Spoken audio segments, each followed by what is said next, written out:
Assalamualaikum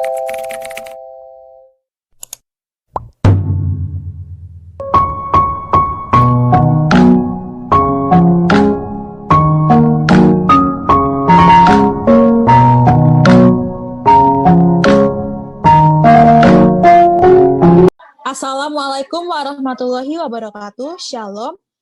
Om Swastiastu Namo Buddhaya. Salam kebajikan. Di sini saya sebagai perwakilan dari kelompok 4B akan menjelaskan atau berdiskusi tentang materi kelima kimia medisinal yaitu farmakodinamik dengan anggota tim saya yaitu Aminuddin, Putri Cahaya, Akhiratul Izzah, Putri Nabila, Ria Novia, dan Utari Nurlinda. Di sini kami memiliki satu video yang akan kami diskusikan, yaitu video berikut ini. Hi everyone, I'm back with two videos that will take you through the fundamentals of pharmacodynamics. As I've mentioned before, pharmacodynamics is really the study of how drugs produce their actions. Oke, stop.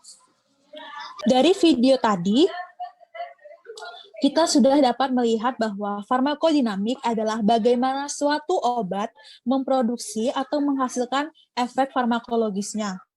Bisa dikatakan, farmakodinamik ini adalah suatu proses atau mekanisme obat untuk menghasilkan suatu efek atau mencapai efek maksimalnya, efek yang diinginkan. Baiklah, di sini apakah ada yang memiliki statement lain terhadap materi tersebut? Baiklah, kepada Amin sudah raise hand. Kepada Amin saya persilahkan. Baik, terima kasih.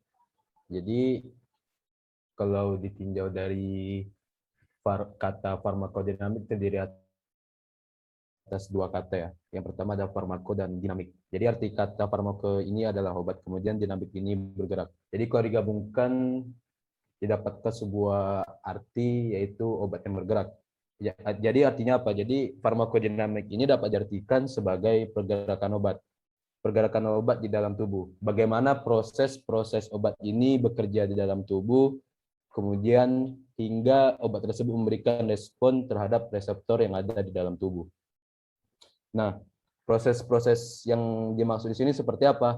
Jadi proses yang dimaksud seperti ini seperti proses biokimiawinya, fisiologi dari obat tersebut, mekanisme kerjanya, dan sebagainya, hingga obat tersebut memberikan respon terhadap reseptor yang ada dalam tubuh. Baiklah, terima kasih kepada Amin atas pendapatnya. Di sini tadi Amin berkata bahwa farmakodinamik ini adalah suatu proses untuk mencapai respon. Nah, untuk mencapai respon ini berarti dia perlu target. Apakah ada yang tahu targetnya apa saja? Baiklah, kepada Putri Nabila, saya persilahkan. Baik, terima kasih. Saya izin menjawab. Nah, terdapat empat yang bisa menjadi targetasi obat. Dari keempat itu yaitu ada kanal ion, enzim, transporter, dan juga reseptor. Sekian dari saya. Baiklah, tadi Putri Nabila sudah berkata bahwa ada 4. Dari 4 itu, mana yang paling penting? Di sini saya melihat Akhiratul Izzah sudah raise hand. Kepada Izzah, saya persilahkan. Baik, terima kasih. Izin bertanya, dari keempat target yang telah disebutkan, tempat yang mana yang paling utama menjadi target obat? Terima kasih. Baiklah, di sini saya lihat sudah banyak yang ingin menanggapi. Tapi yang pertama saya lihat yaitu Saudari Ria. Kepada Ria saya persilahkan. Baik, terima kasih. Menurut saya, target yang utama itu adalah reseptor. Mengapa? Karena reseptor merupakan target aksi obat yang paling banyak, dan reseptor sendiri merupakan suatu makromolekul seluler yang secara spesifik dan langsung berikatan dengan obat untuk memicu proses biokimia di dalam sel, sehingga obat tersebut akan memberikan efek. Reseptor sendiri ini terikat pada membran sel, sitoplasma, atau nukleus yang ada di seluruh tubuh. Nah, sebagai contohnya, yaitu obat sedatif hipnotik intravena, ada benzodiazepin, katekolamin, yang mana sebagian besar ini berinteraksi dengan reseptor pada membran. Selain itu, terdapat juga insulin, steroid, dan teofilin yang berinteraksi dengan reseptor protein intraseluler. Maka dari itu, secara keseluruhannya, sebagian besar obat-obat ini melibatkan reseptor agar dapat memberikan efek farmakologis. Sekian. Baiklah, terima kasih kepada Saudari Ria atas statement-nya. Di sini saya lihat Saudari Putri Cahaya tadi sudah raise hand dari tadi. Kepada Saudari Putri Cahaya, saya persilahkan. Baik, terima kasih Saudari Marta. Di sini menurut saya enzim, yaitu karena enzim membantu mempercepat reaksi kimia dalam tubuh manusia. Enzim juga disebut sebagai fasilitator hebat dalam kehidupan. Terima kasih kepada Saudari Putri Cahaya. Di sini saya juga melihat Saudari Utari Nurlinda ingin menyampaikan argumennya. Kepada Utari Nurlinda, saya persilahkan. Terima kasih kepada Saudari Marta. Menurut saya di sini adalah kanal ion. Kenapa? Karena kanal ion ini merupakan kompleks protein yang posisinya itu berada pada membran sel. Jadi dia akan membentuk suatu pori yang akan menjadi fasilitator difusi ion untuk menyeberangi sel, baik dari luar ke dalam sel ataupun sebaliknya.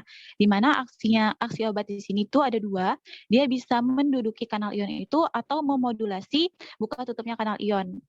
Biar lebih jelasnya itu, contoh obatnya itu misalnya untuk yang menduduki kanal ion itu ada obat phenytoin, itu pada obat anti epilepsi, jadi dia akan menduduki kanal ion natrium sehingga dia ngeblok gitu, memblok kanal ion tersebut. Jadi ion natriumnya itu nggak bisa masuk, akhirnya mengurangilah overaktivitas pada penderita epilepsi. Sedangkan untuk yang kasus kedua itu aksi obat yang memodulasi. Contohnya itu ada diazepam, itu obat penenang, jadi dia itu berada di sekitaran kanal ion klorida. Jadi dia akan membuka kanal ion klorida itu lebih lama dari waktu yang seharusnya, sehingga ion kloridanya terus masuk dan memberikan efek yang menurunkan sistem saraf sehingga memberikan efek yang menenangkan. Mungkin sekian dari saya, terima kasih. Baiklah, terima kasih kepada Saudari Utari. Apakah Saudara Aminuddin ada yang ingin ditanggapi lagi? Kepada Aminuddin dipersilahkan. Baik. Jadi salah satu target aksi obat yang tidak kalah penting yaitu transporter. Jadi transporter ini ibarat sebuah kendaraan yang mengangkut suatu barang ke tujuan tertentu. Jadi transporter ini sebuah molekul yang membawa substrat melintasi sel. Dan transporter ini terbagi atas 3. Yang pertama yaitu Niport. Niport ini apa? Jadi Niport ini adalah sebuah transporter yang perjalanannya hanya searah saja. Jadi kalau dianalogikan seperti jalan yang hanya satu jalan dan juga satu arah. Kemudian yang kedua yaitu Symport. Symport ini transporter yang memfasilitasi perjalanan 2 substrat namun searah. Nah, seperti Uniport tadi, tapi di sini ada 2 jalan, ada 2 arah tapi satu arah begitu. Kemudian yang ketiga ada Antiport. Antiport ini transporter yang perpindahannya 2 substrat yang melintasi membran dengan arah yang berlawanan. Jadi kebalikan dari Symport tadi, kalau Antiport ini 2 arah, 2 substrat, tapi arahnya ini berlawanan begitu. Jadi transporter ini tidak kalah penting dibandingkan target aksi yang lain. Baiklah, terima kasih kepada Aminuddin atas pendapatnya. Saya lihat tadi banyak sekali pendapat yang sangat bagus dari teman-teman sekalian. Di sini saya ingin memberikan penutup dari sesi pertama, yaitu bahwa keempat channel atau reseptor tadi sangatlah penting, tergantung pada obat atau ligand yang diberikan atau yang masuk kepada tubuh. Karena tadi sudah banyak sekali pendapatnya, maka sekarang kita lanjutkan ke video selanjutnya. It's a simple concept. All drugs act by interacting specifically with its receptor. This drug receptor binding kickstarts a series of events through various messenger chemicals to actuate a measurable biological response. Now we say that a drug interacts specifically with its receptor because each receptor only allows a very limited range of molecules to activate a response. Specificity also refers to the fact that drug molecules can only activate a limited range of receptor types. Now, some receptor interactions are highly specific, while others are less so. Oke, dari video tadi kita bisa lihat semua bahwa ternyata di situ dikatakan bahwa suatu obat itu dapat menghasilkan efek jika dia sudah berinteraksi secara khusus dengan reseptornya. Tadi juga dikatakan bahwa suatu reseptor itu punya a very limited reaction atau punya limited range of molecule. Jadi dia punya reseptor itu punya rentang molekul yang sangat terbatas untuk bisa mengaktifkan sisi aktif dari reseptornya, yang mana kalau dia sudah aktif, sisi aktifnya sudah berikatan, baru bisa menghasilkan efek farmakologisnya.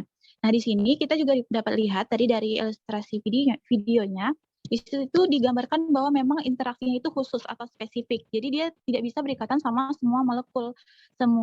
Maksudnya semua molekul obat. Satu molekul obat tadi nggak bisa bereaksi atau berikatan sama semua reseptor yang ada. Akhirnya dia cuma bakal berikatan sama satu reseptor khusus saja. Nah, menurut teman-teman yang lain nih, ada yang bisa kasih pendapat nggak? Kenapa dia reaksi atau interaksi obat sama reseptor itu harus spesifik atau khusus? Oke, di sini yang raise hand pertama itu ada Marta. Kepada Marta dipersilakan untuk memberikan pendapatnya. Menurut saya, reaksi spesifik itu dapat kita analogikan sebagai gembok dan kunci. Nah, misalnya ini ada gembok. Gembok itu yang bisa membuka kuncinya itu, yang bisa membuka gemboknya itu, yaitu hanya si kunci yang sesuai. Kalau kita pakai kunci yang beda merek atau bahkan satu merek itu berbeda, nggak bisa masuk, nggak bisa terbuka gemboknya. Seperti juga reseptor dengan ligan. Nah, pada reseptor itu yang bisa membuka si reseptor itu hanya ligan yang sesuai atau yang spesifik, sehingga dapat dikatakan itu merupakan respon spesifik. Terima kasih kepada Utari, saya kembalikan. Oke, terima kasih untuk jawaban Marta. Analoginya udah cukup bagus ya. Cuman ada teman lain, ada yang lain nggak yang bisa lebih mengspesifikkan analogi tersebut kepada respon efek farmakologisnya? Di sini, oke, yang pertama raise hand di layar saya itu ada Putri Nabila. Kepada Putri Nabila dipersilahkan. Nah, jadi baik, terima kasih. Untuk lebih menggambarkan analoginya itu, misalnya tuh kayak kalau misalnya kita mau berkendara dengan mobil, nah untuk menghidupkan mesinnya itu kan kita memerlukan kunci. Nah, kunci tersebut tuh pasti berbeda untuk setiap merek, walaupun merek mobilnya sama, tapi kuncinya itu pasti tetap berbeda.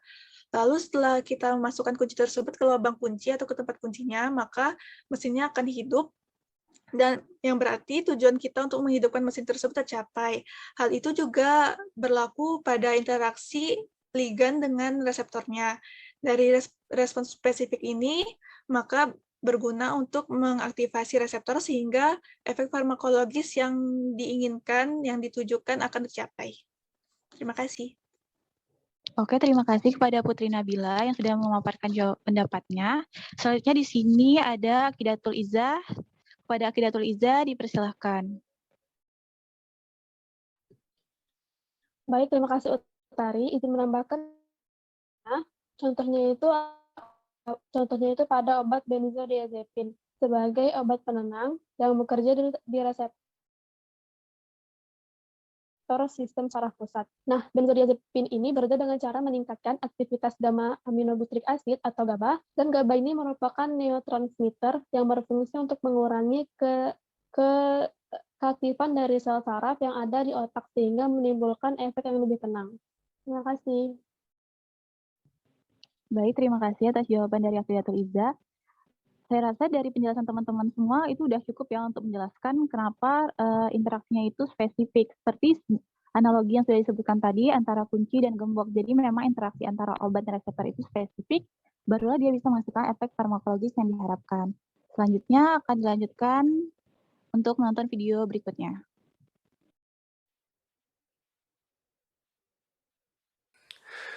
But we won't bother with that now. When a drug molecule directly initiates a response, that molecule is called an agonist. Not all drugs, however, are agonists. Some drugs act by binding to a receptor and preventing an endogenous physiological agonist from producing its physiological effect. Such drugs are called antagonists. Now, so far, we have been talking about drug receptor-generated responses as being reversible. But not all drug responses are reversible. Many responses can be irreversible. For example, omeprazole is an irreversible inhibitor of the proton pump. Many oncologicals are also irreversible because they cause destruction of cancer cells. Some drugs, on the other hand, can stimulate cell growth. As you can see, drugs can produce. Hi, everyone. Baiklah, tadi kita sudah melihat video kelanjutan dari video yang akan kita diskusikan.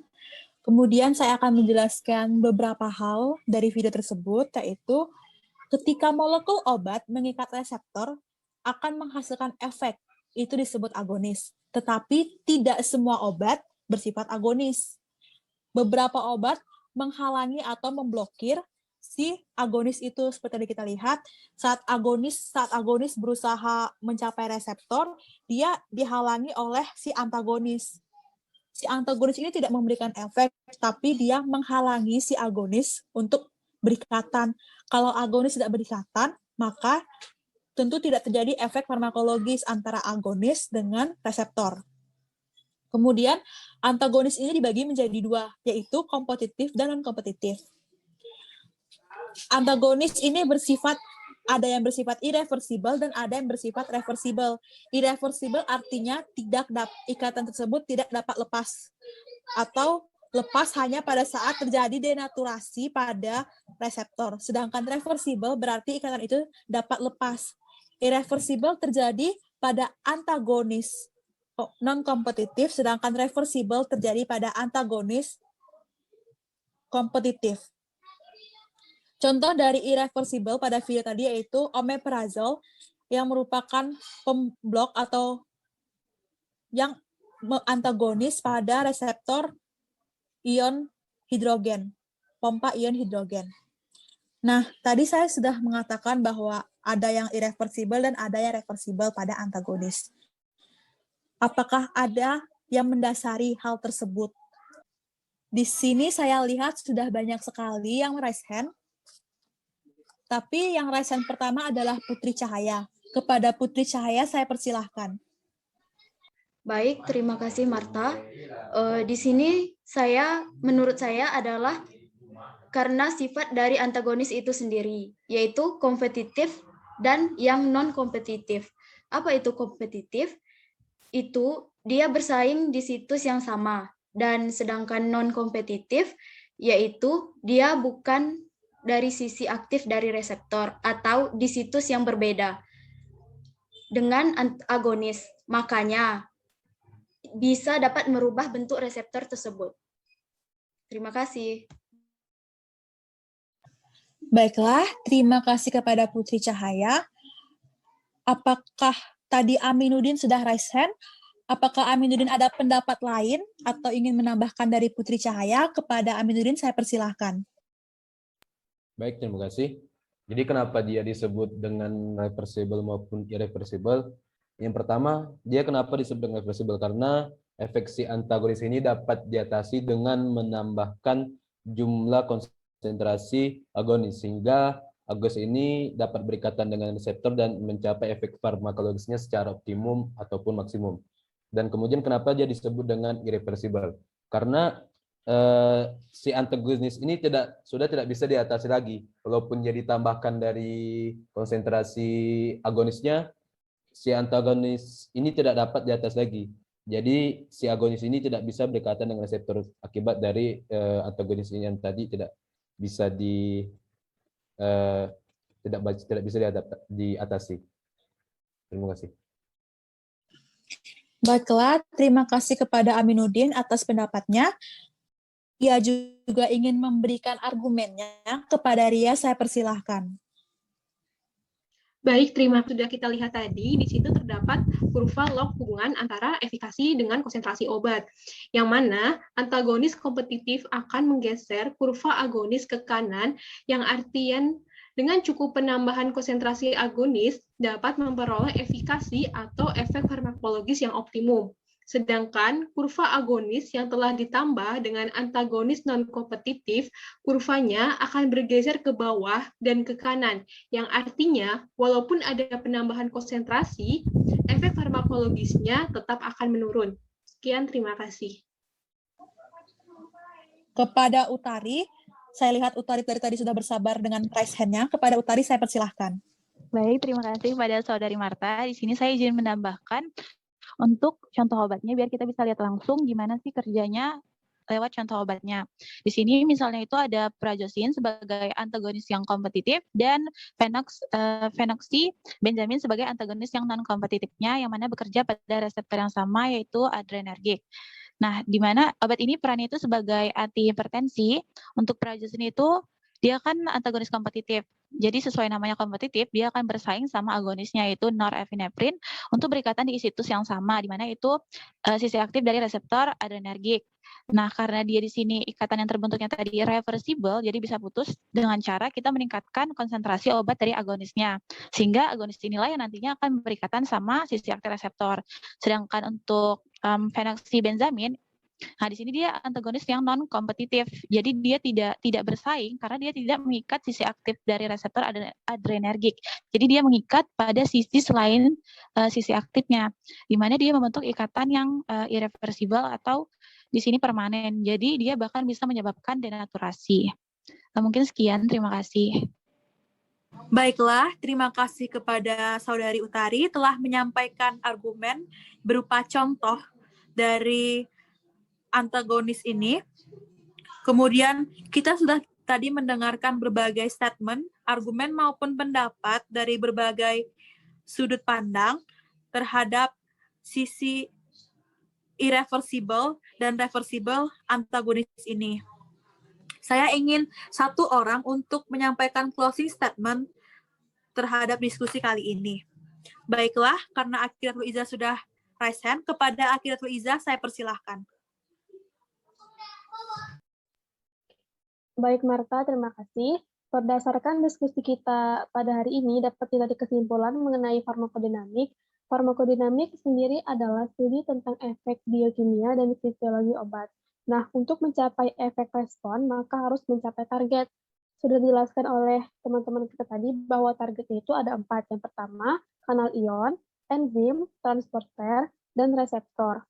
Berdasarkan sumber diskusi kita tadi, ada contoh yang menyebabkan respon spesifik, yaitu seperti gemuk dan kunci. Kemudian, contohnya pada obat, yaitu benzodiazepin yang bekerja sebagai obat penenang di reseptor sistem saraf pusat. Kemudian, untuk sifat antagonisnya, itu ada kompetitif dan non-kompetitif. Dan antagonis itu sendiri disebut dengan reversible karena efek antagonis ini dapat diatasi dengan menambah konsentrasi agonis sehingga agonis akan berikatan dan mencapai efek farmakologis optimumnya. Nah, dapat dilihat dari kurva log hubungan antara efikasi dengan konsentrasi obat, antagonis kompetitif ini menggeser kurva agonis ke kanan dengan artian tersebut dengan cukup penambahan konsentrasi agonis, maka dapat memperoleh efikasi optimum. Sekian closing statement-nya. Terima kasih, dikembalikan ke Marta. Baiklah, terima kasih kepada Akiratul Izzah atas closing statement-nya. Dan saya sebagai moderator dan sekaligus perwakilan dari kelompok 4B, mohon maaf apabila ada salah kata dalam diskusi kami. Saya akhiri dengan wassalamualaikum warahmatullahi wabarakatuh. Terima kasih.